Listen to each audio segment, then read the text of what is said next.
اعوذ باللہ من الشیطان الرجیم بسم اللہ الرحمن الرحیم۔ بچے کو بار بار کہنے کے باوجود اس کے کام نہ کرنے کی وجوہات۔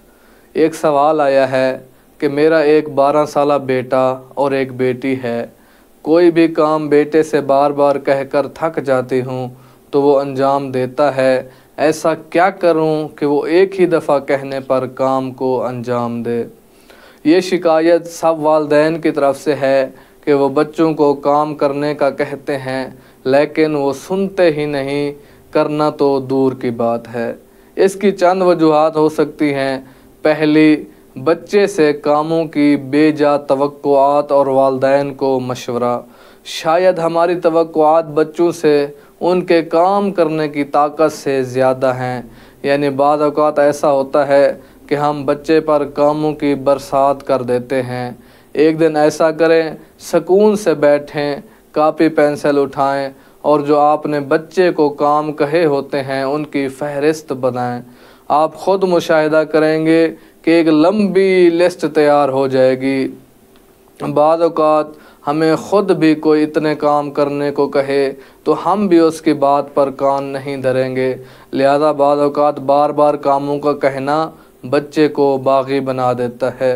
اور جو دوسری وجہ ہو سکتی ہے کہ کس وقت بچے کو کام کہا جا رہا ہے، اہمیت کا حامل ہے یہ۔ بعض اوقات اس وقت آپ بچے کو کام کرنے کا کہہ رہے ہیں جب وہ کام کرنا اس کی بساط میں ہی نہیں تو وہ کیسے کرے گا؟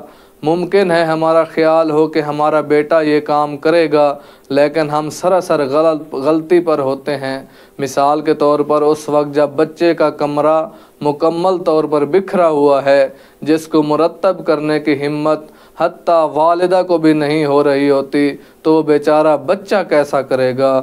ہاں، یہ بھی ہے کہ بچے کا جو مزاج ہے زیادہ دیر کام پر توجہ رکھنے والا نہیں ہے، یعنی اگر چاہتے ہیں کہ بچہ کام میں شریک رہے تو تھوڑے وقت کے لیے ایسا ممکن ہے، لیکن اگر وہی کام طولانی ہو جائے، بالفرض 1 گھنٹے تک پہنچ جائے، تو بچے کا رجحان کسی اور کام کی طرف ہو جائے گا۔ جیسے اوپر کمرے کی مثال دی گئی، آپ کمرے کے کاموں کو تقسیم کر لیں، مثلا الماری والدہ مرتب کرے اور کھلونے وغیرہ بچہ خود اٹھائے گا۔ اور اسی طریقے سے جو تیسرا مرحلہ ہے، بچے کا حوصلہ پست کرنے میں والدین کا کردار۔ بعض اوقات ممکن ہے کہ ہم نے خود بچے کا حوصلہ پست کیا ہو۔ بچے کا حوصلہ پست ہونے کی چند وجوہات ہیں۔ بچے کا جو حوصلہ پست ہونے کی ایک وجہ یہ ہے کہ والدین بچے کو حد سے زیادہ سمجھانے کی کوشش کرتے ہیں، یعنی اسے خود فیصلہ لینے کا موقع ہی نہیں دیتے۔ والدین کو چاہیے کہ بہت سے موقعوں پر بچے کو خود فیصلہ لینے دیں، لہذا احتیاط کریں اور بچے کے حوصلے کو پست نہ کریں۔ اگر مسلسل کام بچے کے سپرد کریں اور اسے فیصلہ لینے دیں گے تو یہ عمل اس کے فیصلہ لینے کی قوت میں مضبوطی کا باعث بنے گا۔ مثلا کمرے کی صفائی، لیکن ایسا نہ ہو کہ مسلسل اس سے کمرہ صاف کرنے کا تقاضا کریں۔ اگر مسلسل اس سے مطالبہ کریں گے تو یہ اس کے فیصلہ لینے کی قوت کو ضعیف کرے گا، لیکن اگر چند بار اس نے خود کمرہ صاف کرنے کا فیصلہ کر لیا تو یہ خود اس کے اپنے نظم کا باعث بنے گا۔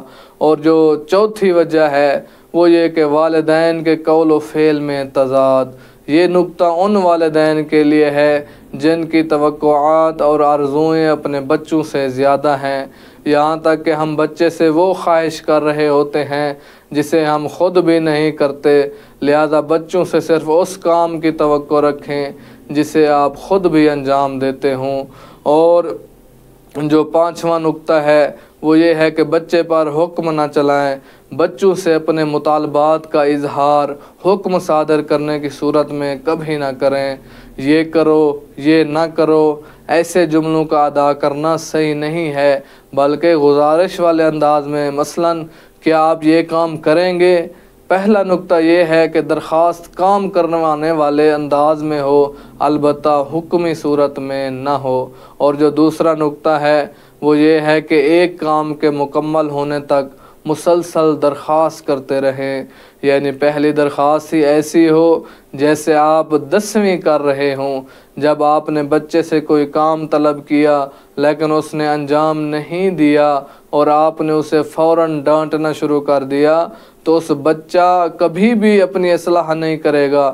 اسی وجہ سے اوپر تذکرہ کیا گیا کہ درخواست مسلسل لیکن حکمی انداز میں نہ ہو۔ اس کا فائدہ یہ ہوگا کہ آپ وہ کام انجام نہ بھی دیں تو وہ خود ہی اپنے آپ کو ملامت کرے گا۔ زیادہ نصیحت تربیت میں بہت نقصان دہ ہے۔ چھوٹے جملوں کا استعمال کریں، ان کا اثر زیادہ ہوتا ہے۔ بچوں کو چھوٹا درس دیں، ان میں آپ کے لمبے لمبے لیکچر سننے کی ہمت نہیں ہوتی۔